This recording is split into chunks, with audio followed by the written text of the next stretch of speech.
নমস্কাৰ, মই বিমলা বুঢ়াগোহাঁই আপোনালোক সকলোকে মোৰ চেনেলৰ অন্য এটা ভিডিঅ'লৈ পুনৰবাৰ স্বাগতম জনাইছো। আশা কৰোঁ আপোনালোক সকলোৱে ভালে আছে। আজি মই মোৰ অন্য এটা ভিডিঅ' আপোনালোকৰ ওচৰলৈ লৈ আহিছো। আজি মোৰ ভিডিঅ'টো হ'ল অহা 27 আগষ্ট বুধবাৰ, সেইদিনাই আছে গণেশ চতুৰ্থী, সেইদিনাই হ'ব গণেশ দেৱতা পূজা।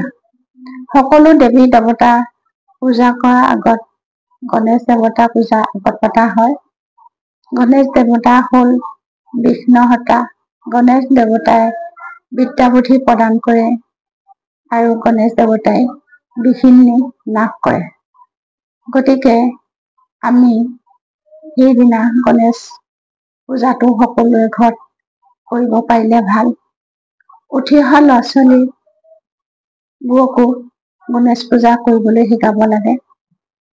গণেশ দেৱতাক পূজা কৰিলে সকলো বিপদ আপদৰ পৰা ৰক্ষা পাব পাৰি। গণেশ দেৱতাৰ বিভিন্ন নাম আছে। ধনদায়ক গণপতি বাবা, বিঘ্ন নাশক গণপতি বাবা, সন্তান গণপতি বাবা, আনন্দদায়ক গণপতি বাবা, এনেধৰণে বহুত নামেৰে তেওঁক নামকৰণ কৰা হৈছে। গতিকে যি কামত আমি গণেশ দেৱতাক বিচাৰো সেই নামতে গণেশ দেৱতাক পূজা কৰিব লাগে।